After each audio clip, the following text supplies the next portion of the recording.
So we have about 10 minutes for questions. Are there any? Oh, Alice is up and ready. Mike, can you bring the mic up, please?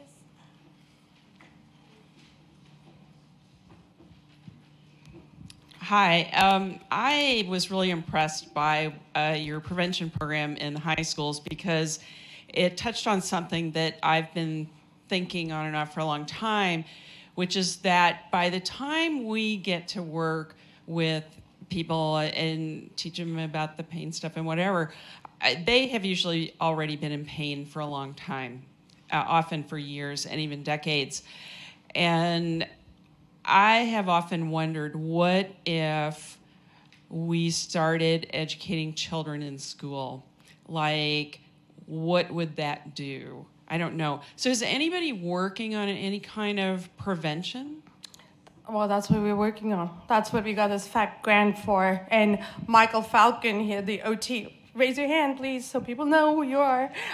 Please talk to him also, because we're doing a lot of work right now. We're making it very meaningful. It's not recall. We're not giving information because we know that knowledge does not change behavior.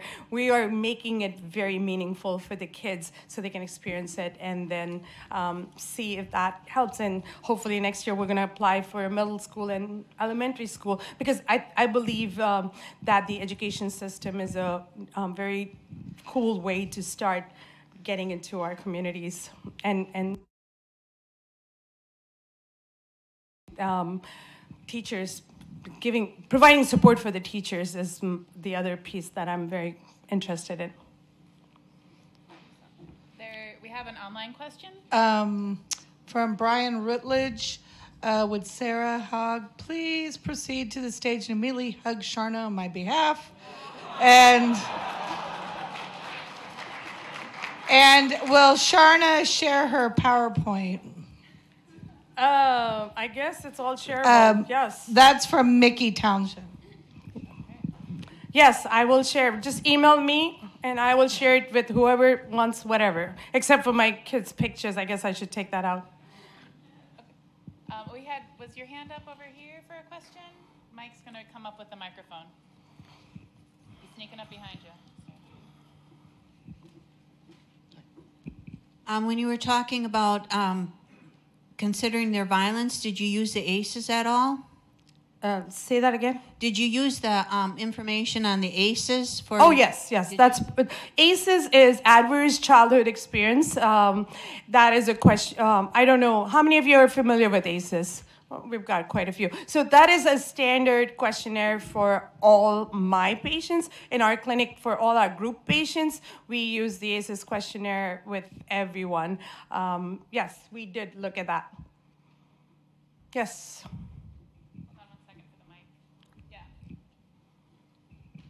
Hi, Sharna. Hi. I'm all fired up. I think a lot of us are all fired up now. And I've gotten fired up before, and I've burned and crashed. But I built a new plane, and I'm flying a little steadier now.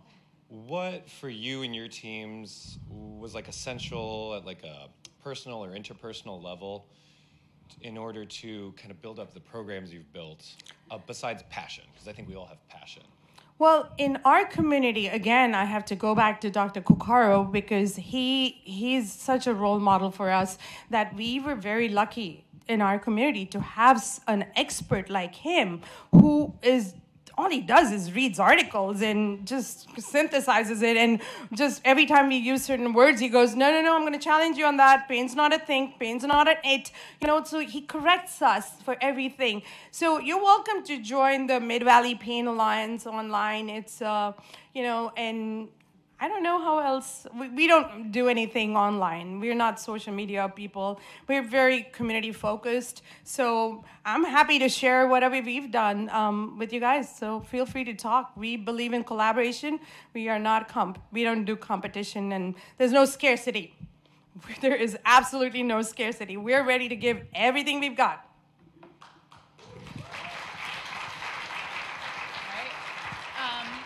Mike, we have another question from online. Oh, there's one. Yeah. Wait for the mic, please. What are your thoughts on Paramahansa, Yogananda, and self? And that is from Nick Yerby. I have no idea.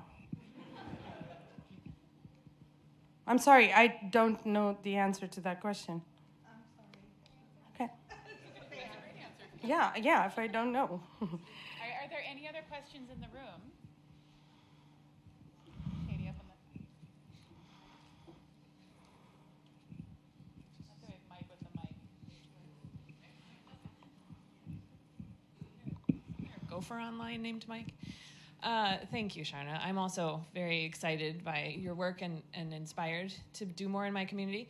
I also work interdisciplinarily, if that's a term. I work closely with psychologists, and we've had an OT who's done mindfulness training and who's done a lot of trauma-based work. So we're all very sensitive to that element. The barriers are, however, in implementing ACEs or some other trauma screener strategy. Our psychologist colleagues have voiced a lot of concern about doing that, because what if you get this high score? What do you do with that? And that's pretty tricky in expanding into communities, because like your initial patient case, you might open something up that you don't know you're opening. Yeah, and that's the fear. I mean, I think Maxie touched on that too, right? We have to take care of our baggage. Well, we have to take care of our ACEs. We have to be aware of what our scores are and what are we bringing to the table. You know, we're carrying our backpacks. Every one of you have a backpack. In case you think that you don't, you all have a backpack. It's different size, different shape, different things inside it. So when you come in with that backpack and you're talking about a patient comes in with a high score, it is almost normalizing it. And I may be wrong, the mental health people will jump on me, but I don't have that much of a background. But what I do, because we work in rural community, the patients who come to us have scores of 8, 9, 10. We do. And does that mean we send them all to psychologists? We don't have psychologists, sorry. We don't have enough people who are pain aware in our community. So does that mean that we have to deal with all that? And where is our scope and where is our boundary? The only thing I would say is acceptance. Just accept the fact that there is trauma. We don't need to do anything. And that, makes it very simple. I mean, trauma is not simple and trauma is not easy, but the fact that we are all traumatized, there's generational trauma, there's cultural trauma, there's adult trauma. Divorce is a trauma. Surgery is a trauma. And so is childhood abuse. So what are we calling trauma? Everything is a trauma. So I'm sorry, it is trauma. And yeah. So, and we use this model, I just kept it in the back, a transdisciplinary model, which is basically a blend. If a patient comes to me for pelvic floor pain, is also seeing a psychologist who's doing CBT, but does not want to do all the paperwork, but she's doing really well with PT, and I say, well, show me what you're doing with them. And it's like, oh, well, what are the thoughts? Well, you just told me these are your thoughts. Well, just fill it in. We help them. So we work very, in this nice, smooth way.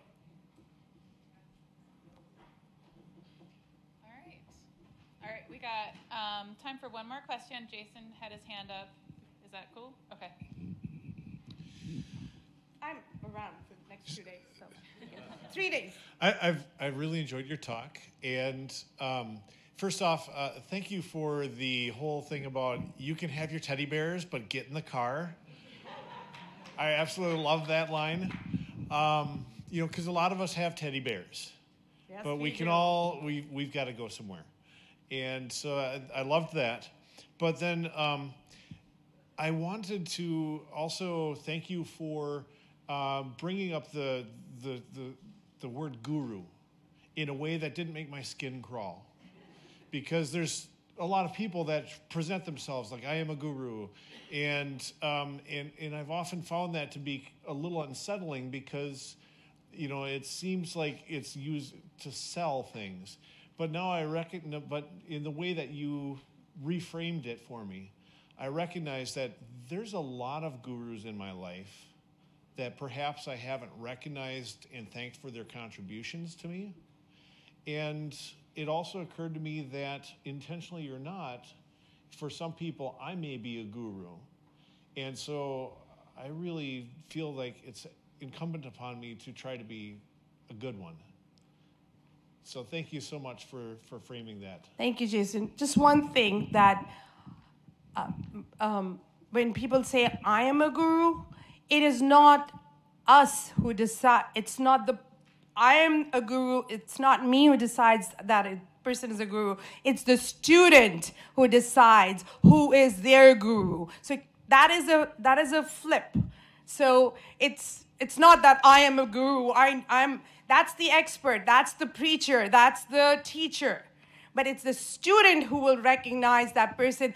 I am going to look up to Maxie as my guru because she has removed some darkness from my life. Shelley is one of my gurus. Joletta is my guru. Lysynthia. There are people who have removed darkness in my life, and darkness of ignorance. I'm very ignorant in a lot of ways.